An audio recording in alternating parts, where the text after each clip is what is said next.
सत्यार्थ प्रकाश पढ़ो तुम जिसमें भरा अमूल्य ज्ञान। सरल सिद्धांत सुगम रास्ता सत्य वचन लियो मेरे मान। सत्यार्थ प्रकाश पढ़ो तुम जिसमें भरा अमूल्य ज्ञान।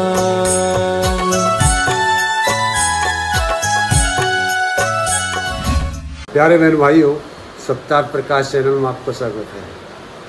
जैसे कि आपको विदित है कि हम ये सत्यार्थ प्रकाश की प्लेलिस्ट बना रहे हैं और अब हम 12वें समोल्लास में जैनियों के मत की समीक्षा कर रहे हैं और हम यत्न कर रहे हैं कि अधिक से अधिक उसके बारे में आप लोग बागों को बताया जा सके। हम अनेकों वीडियो इसी 12वें समोल्लास पर बना चुके हैं। अब जो हम ये वीडियो और बनाने जा रहे हैं, इस वीडियो का टाइटल हमने रखा कि जैनियों का अन्य जो धर्म है उनका विरोध किस तरह वो करते हैं। जो जैनी हैं वो दूसरे धर्मों का जो विरोध करते हैं वो कितना और किस प्रकार करते हैं, ये हमारी इस वीडियो का टाइटल है।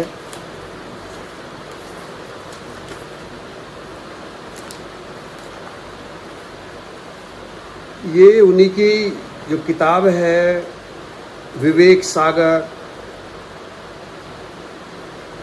वो प्रश्न नंबर 221 है।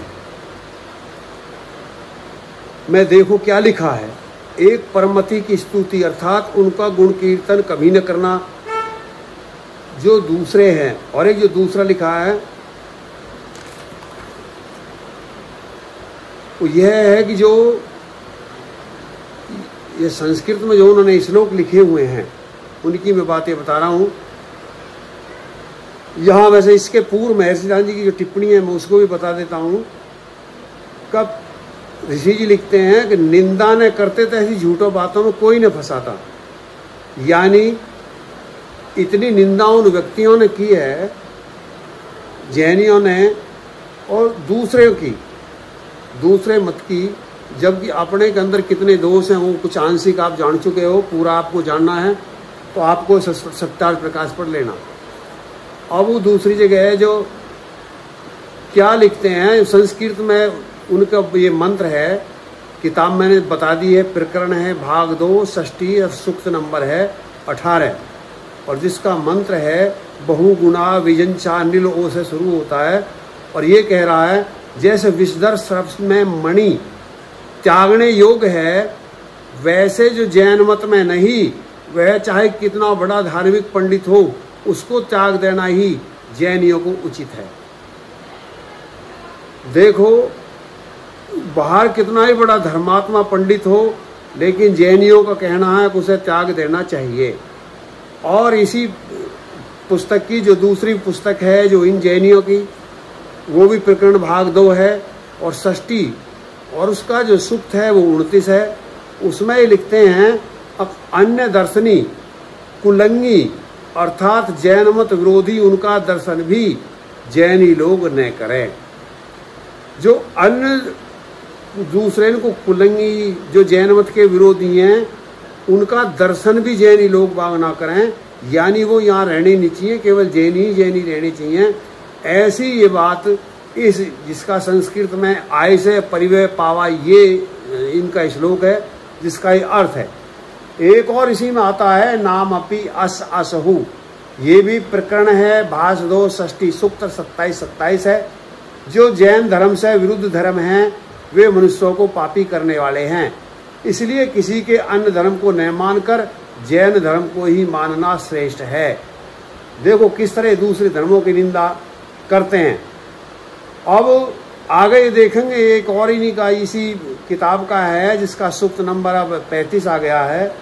सर्वज्ञ भाषित जिन वचन जैन के सुगुरु और जैन धर्म कहाँ, उनसे विरुद्ध कुगुरु अन्य मार्गी के उपदेश कहाँ, अर्थात हमारे सुगुरु सुदेव सुधर्म और अन्य के कुदेव कुगुरु कुधर्म।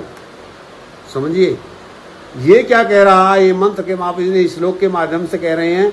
अब बाहर के जितने भी विद्वान जितने भी धर्मात्मा हैं, चाहे वो अच्छे हैं या कैसे ही भी हैं, वो जितने भी हैं जैन मत के जितने भी हैं सर्वज्ञ भाषित, यानी वो सब सुगुरु हैं, वो सब सुदेव हैं, वो सब सुधर्मी हैं, और बाहर के कैसे ही भी हों वो सब कुदेव हैं, वो कुगुरु हैं और वो कुधर्मी हैं। मैं ऋषि जी की टिप्पणी इस पर नहीं पढ़ पा रहा हूँ, विषय विस्तार के वैसे। और जो दूसरा ऐसी फिर एक और है, ये किताब वही चल रही है, अब सूक्त 37 आ गया है, षष्ठी का सूक्त 37 है, और वो संस्कृत श्लोक है सबको की। जैसे प्रथम लिखा है कि सर्प में मणि का भी त्याग करना उचित है, वैसे ही अन्य मार्गियों में श्रेष्ठ धार्मिक पुरुषों का भी त्याग कर देना। गौर देकर सुनिए, अन्य मार्गियों में श्रेष्ठ धार्मिक पुरुषों का भी त्याग कर देना। अब उससे भी विशेष निंदा अन्य मत वालों की करते हैं। जैन मत से भिन्न सब कुगुरु अर्थात वे सर्प से बुरे हैं, उनका दर्शन सेवा संग कभी न करना चाहिए, क्योंकि सर्प के संग से एक बार मरना होता है और अन्य मार्गी कुगुरुओं के संग में अनेक बार जन्म मरण में गिरना पड़ता है। इसलिए भद्र अन्य मार्गियों के गुरुओं के पास भी मत खड़े रहो, क्योंकि जो अन्य मार्गियों की कुछ भी सेवा करोगे तो दुख में पड़ोगे। ऐसी धूर्त जैनियों के आचार्यों की किताबों में लिखा हुआ है, और ये दूसरे धर्मात्मा व्यक्तियों का भी किस तरह विरोध करते हैं। खैर मेरा जी कर रहा, मैं इसकी यहाँ ऋषि जी की समीक्षा पढ़ देता हूँ। ऋषि जी समीक्षा करते हैं, देखिए जैनियों के समान कठोर, भ्रांत, द्वेषी, निंदक, भूले हुए हमारे मत वाले कोई भी नहीं होंगे, दूसरे मत वाले कोई भी नहीं होंगे।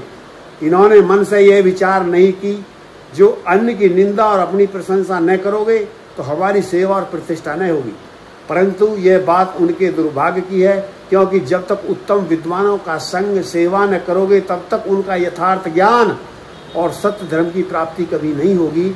इसलिए जैनियों को उचित है कि अपनी विद्या विरुद्ध मिथ्या बातें छोड़ वेदोक्त सत्य बातों का ग्रहण करें, तो उनके लिए बड़े कल्याण की बात है। आगे और इसी में हम प्रमाण देते हैं, प्रमाण तो बहुत हैं, विषय विस्तार की वजह से हम ज़्यादा नहीं दे पा रहे हैं।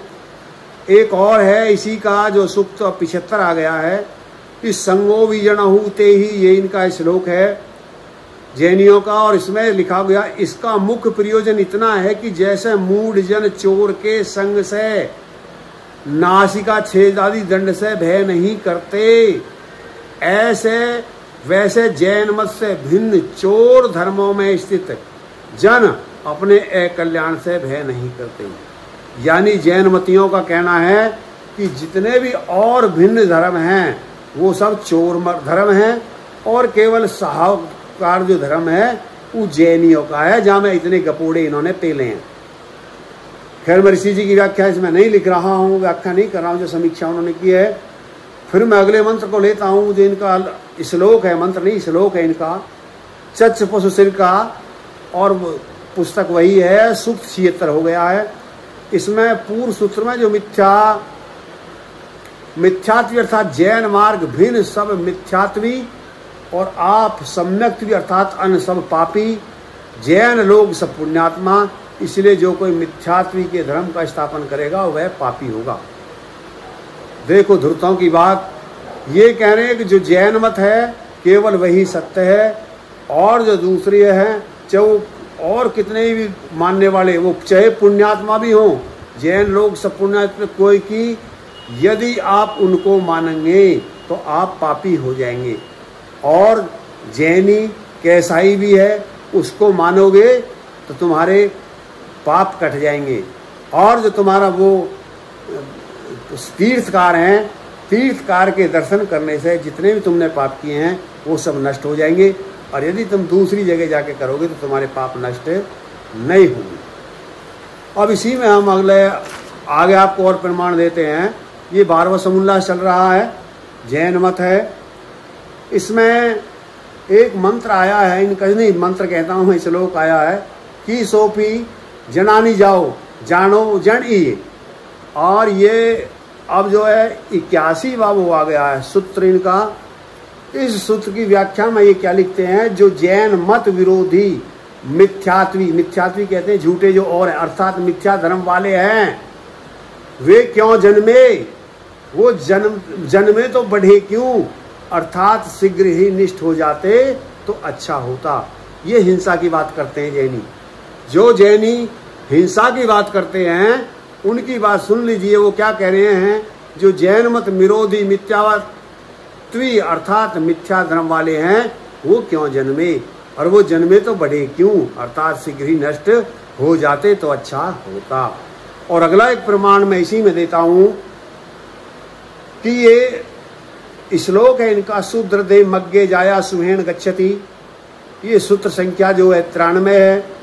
और इसका भावार्थ, ये अर्थ क्या है, इसका मुख्य प्रयोजन यह है कि जैन कुल में जन्म लेकर मुक्ति को जाए तो कुछ आश्चर्य नहीं, परंतु जैन भिन्न कुल में जन्मे हुए अन्य मार्गी मुक्ति को प्राप्त हो तो इसमें बड़ा आश्चर्य है। कितने छली व्यक्ति इनके आचार्य ये पुस्तक हैं।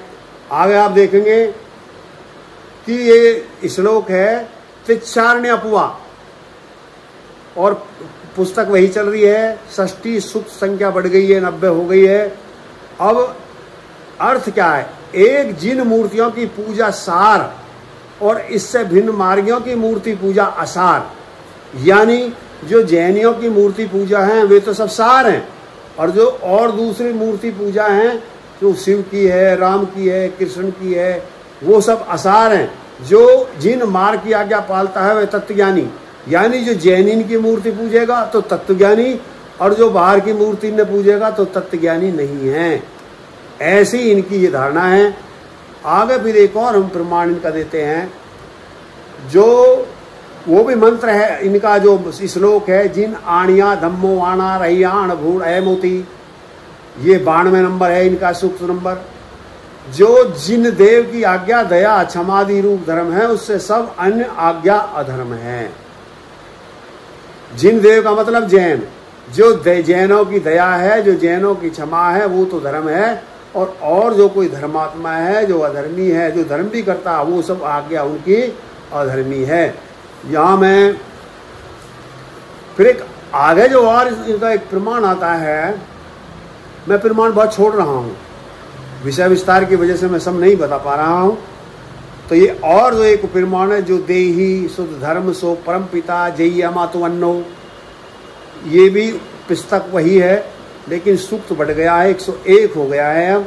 और इसका अर्थ क्या, वे मूर्ख लोग हैं जो जैन धर्म से विरुद्ध हैं। देखो इनके 48 कोष की जीव हैं, ये तो बड़े समझदार हैं और समन्वय मूर्ख बता रहे हैं।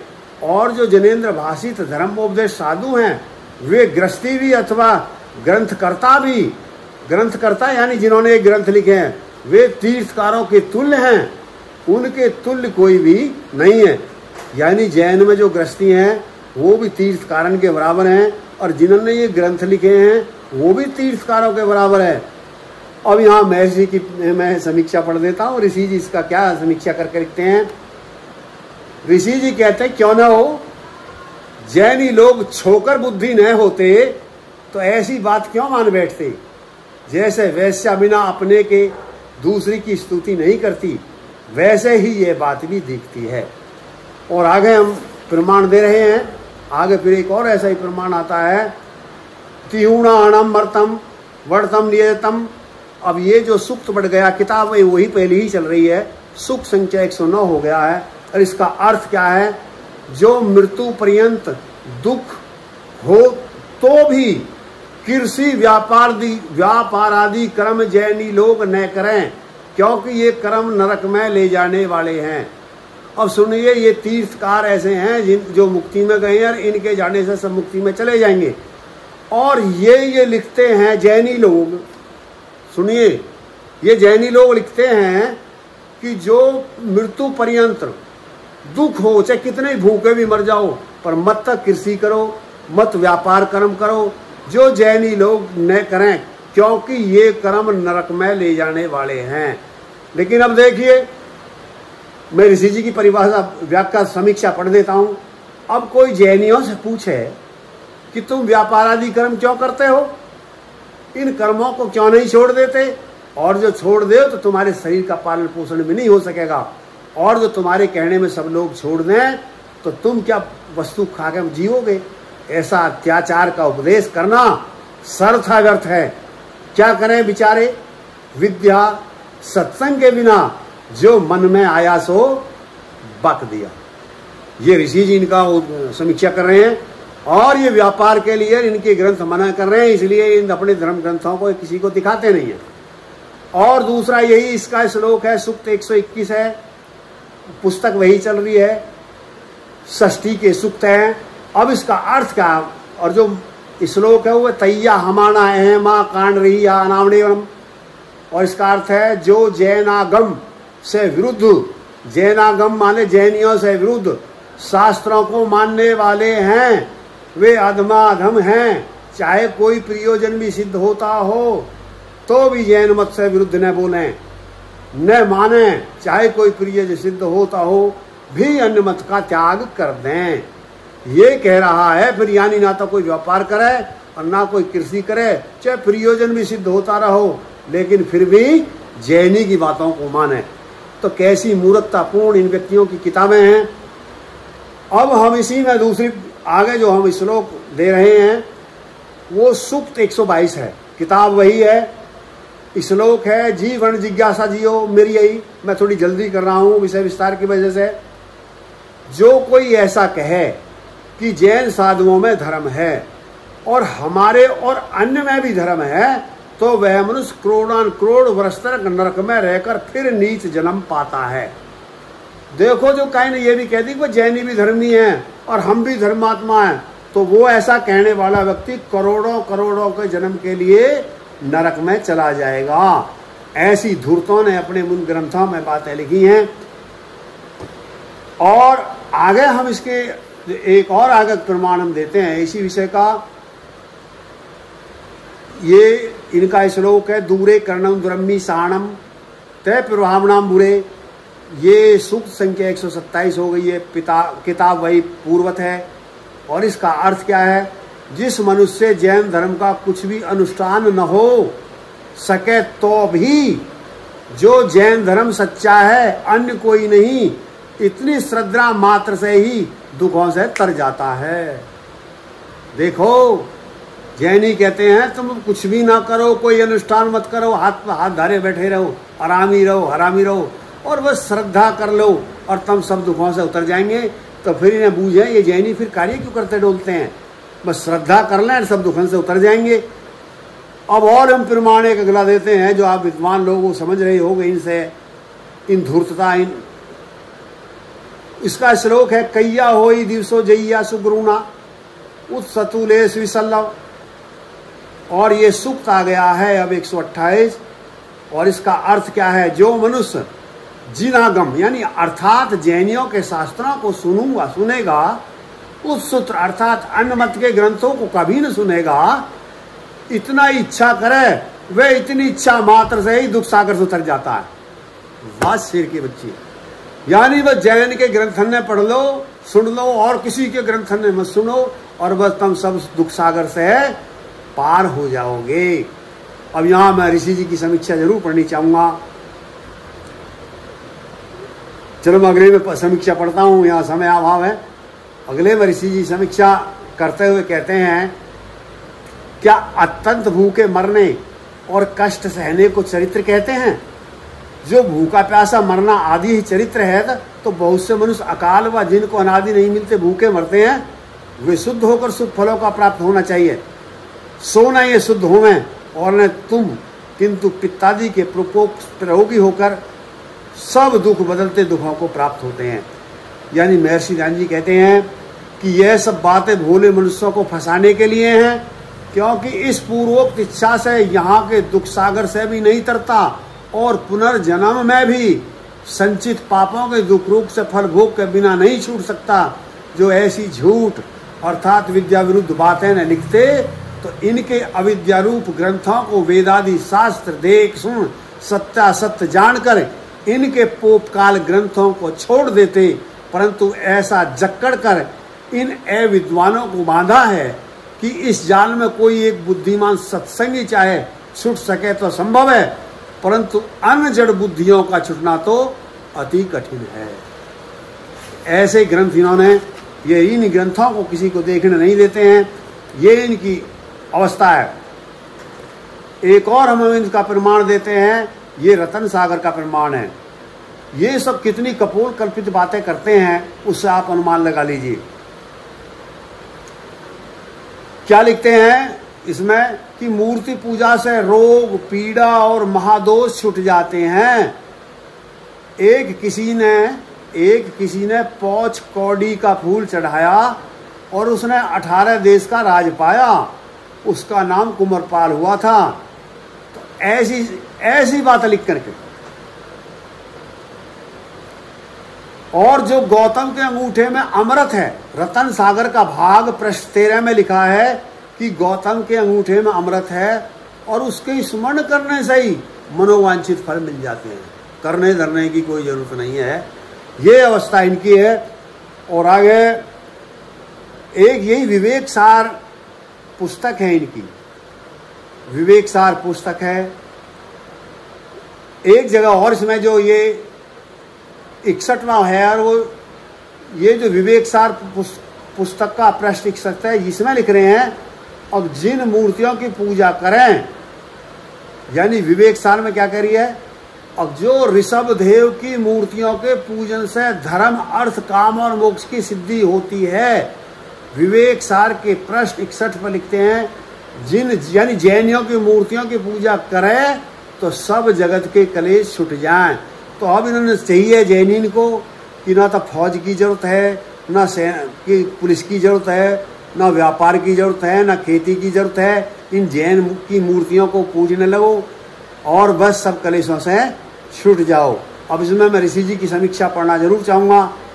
अब देखो इनकी अविद्यायुक्त असंभव बातें, जो इस प्रकार से पापादि बुरे कर्म छूट जावें, मोह न आवे, भवसागर से पार उतर जाएं, सद्गुण आ जाए, नरक को छोड़ स्वर्ग में जाएं, धर्म, अर्थ, काम, मोक्ष को प्राप्त होवें और सब कलेश छूट जाएं, तो सब जैनी लोग सुखी और सब पदार्थों की सिद्धि को प्राप्त क्यों नहीं होते।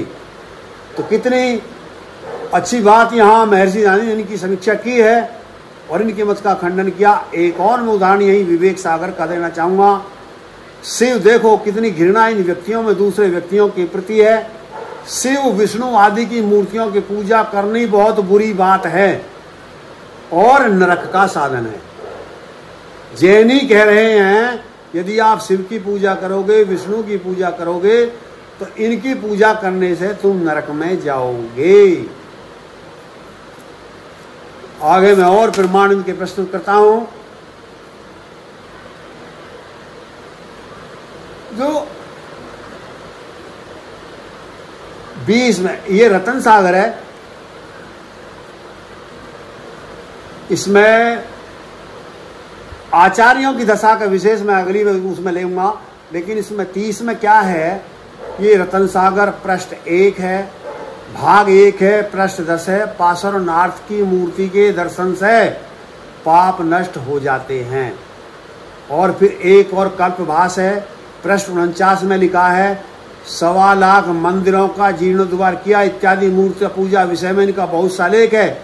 इसे से समझ जाते हैं कि मूर्ति पूजा का मूल कारण जैन मत है। अब यहाँ एक और ये दूसरी जगह लिखते हैं, अब जैनियों के साधुओं की लीला देखिए, विवेक सागर पृष्ठ 228 है।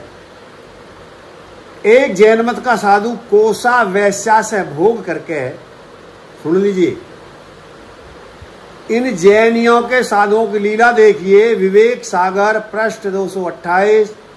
एक जैन मत का साधु कोसा नाम की वैश्या से भोग करके पश्चात त्यागी होकर स्वर्ग लोक को गया।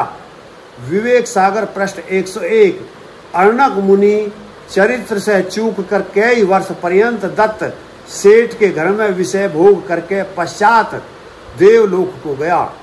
श्री कृष्ण के पुत्र डंडा मुनि को शालिया उठा ले गया, पश्चात देवता हुआ। विवेक सागर पृष्ठ इतने में जैन मत का साधु लिंगधारी अर्थात वेशधारी मात्र हो तो भी उसका सत्कार श्रावक लोग करें, जैनी लोग बाग करें, चाहे शुद्ध चरित्र हो और चाहे अशुद्ध चरित्र हो, सब पूजनीय हैं। ये विवेक सागर पृष्ठ 167 कहता है। क्या कह रहा है? चाहे ये साधु शुद्ध चरित्र हो, चाहे आसाराम जैसे हो या राम रहीम जैसे हो, चाहे रामचंद्र जी जैसे हो, कैसे ही भी हो, इन्हें बस पूजना तुम्हारा काम है, इनका तुम विरोध नहीं कर दे। जैन मत का साधु चरित्रहीन हो तो भी, सुन लीजिए जी, जैन मत का साधु चरित्रहीन हो तो भी उन मत के साधुओं से श्रेष्ठ है। ये विवेक सागर पृष्ठ 171 कह रहा। और श्रावक लोग जैन मत के साधुओं को चरित्र रहित भ्रष्टाचारी देखें तो भी उनकी सेवा करनी चाहिए। देखें वो चरित्र भ्रष्ट हैं, वो अपराधी कुछ नहीं है, तो उनकी फिर भी क्या करनी चाहिए? सेवा करनी चाहिए। ये विवेक सार नाम की पुष्ट 171 है। अरे इन पुस्तकों को किसी को देखने नहीं देते हैं। और दूसरा एक विवेक पृष्ठ 106 में लिखा है, कृष्ण श्री कृष्ण तीसरे नरक में गया। विवेक सार पृष्ठ 145 और में लिखा है कि धनवंतरी जो वैद्य था वो भी नरक में गया। ये विवेक पृष्ठ 48 में। देखो, मैं जोगी, जंगम, काजी, मुल्ला कितने ही अज्ञान से तप कष्ट करके भी कुगति को पाते हैं। रत्न सागर का पृष्ठ 171 में लिखा है। और जो इनके तीर्थकार हुए हैं, जो उनको पूजता है, वो चोर हैं, ये बदमाश हैं या चरित्रहीन हैं, वह सब जैनी स्वर्ग को जाते हैं। तो इससे आप बुद्धिजीवियों ने समझ लिया होगा कि इनकी धारणा क्या है और इनकी ग्रंथ क्या कहते हैं। अब इस विषय पे मैं एक बात कहना चाहूंगा, कोई भी जैनी यदि जो मैं कह रहा हूं उसको लगे कि ये तो वैसे ही कह रहा है, मैं प्रमाण के आधार पर कह रहा हूं, मेरे पास में प्रमाण है, यदि किसी को शंका हो तो बात करके देख ले। और जब उन्हें पता लग जाए कि मैं वही कह रहा हूं जो उनकी किताबों में लिखा है, तो फिर इन मूर्खतापूर्ण बातों को छोड़ दे। और मैं उन साथियों से जो वीडियो देखेंगे, मैं उनसे अनुरोध करूंगा जिससे हमारा ये सत्य का पुरुषार्थ, सत्य संसार को जानना हमारा कर्तव्य है, और जो महर्षि ने पुरुषार्थ किया है वो सब तक पहुंचे। इसके लिए आप इस वीडियो को अधिक से अधिक मात्रा में शेयर कीजिए, जिससे वो व्यक्ति लाभान्वित हो सकें जिनको इनकी जरूरत है, जो इन धुरतों के जैनियों के बहकाए में आए हुए हैं और अपने जन्म को व्यर्थ गवा रहे हैं। उन्हें परमात्मा से बुद्धि दे दे, वो वेद के रास्ते पे आ जाएं और अपने रास्ते को प्रशस्त करें और वो सत्यार्थ प्रकाश को पढ़ लें। जो इसमें ज़्यादा जानकारी करना चाहता है तो वो सत्यार्थ प्रकाश के 12वें समोल्लास को पढ़ सकता है। अब हम कुछ और एक वीडियो बना करके जैन मत को समाप्त कर देंगे। वो अगली जो हमारी वीडियो होगी वे वीडियो होगी इनके जो 14 तीर्थकार हुए हैं उनकी क्या स्थिति है। पहले हम बता चुके हैं, उनके कितने बड़े आकार हैं ये तो आपने देख लिया होगा। और इनके बिच्छू कई सौ कोस के तो बिच्छू होते थे, 48 कोस की जू होती थी। और गणित विद्या भी कैसी है, और इनका जो ज्योतिष विद्या भूगोल विद्या भी कैसी है, ये सब हमने कोशिश की है। समय अभाव की वजह से पूरी तो नहीं बता पाए हैं। यदि पूरा आनंद आपको लेना है तो फिर तो सत्यार्थ प्रकाश की शरण में आइए। मात्र ये 50 रुपये की किताब है, आप इसमें सब कुछ देख सकते हैं। केवल जैन ही मत नहीं है, इसमें जन्म से लेकर मृत्यु पर्यंत जिन विषयों की आवश्यकता है सब विषय महर्षि ने उठाए हैं। लगभग कई सौ हजारों उनके पूरे जीवन की ये कमाई है, जो आप बहुत जल्दी ज़्यादा से ज़्यादा यदि आप लगन करके पढ़ें तो 1 हफ्ता में पढ़ सकते हैं और आपकी बुद्धि के ताले खुल सकते हैं, आपका मार्ग प्रशस्त हो सकता है, आप उन्नति कर सकते हैं। इन्हीं बातों के साथ मैं अपनी वाणी को विराम देता हूँ। ओम शम।